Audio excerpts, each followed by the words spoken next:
Open the Playbook in FeedOps and find the card labeled Missing Product Types Detected. Click on the Fix with FeedOps AI button to proceed to the next step. On the AI trigger screen, select products with missing product types and check the boxes next to the products you want to include. You can select one product or multiple products by using the checkboxes provided. You can see how many AI credits each operation uses. The number of credits depends on the number of products you choose to process. You can view your available AI credits in the top right corner of the screen. To see your credit history, simply click on it, and a modal will open showing all the details. Once you've made your selection, click the Optimize with AI button and confirm your choices.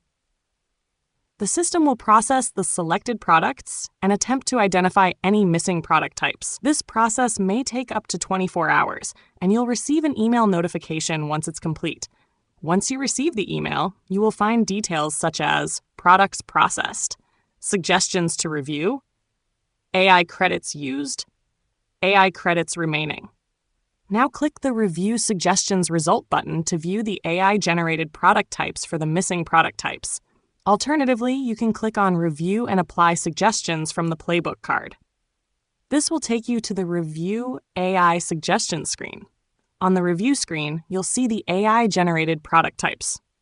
Review all the suggestions carefully, then select the product for which you want to add the missing product types by using checkboxes next to each product or select all the products.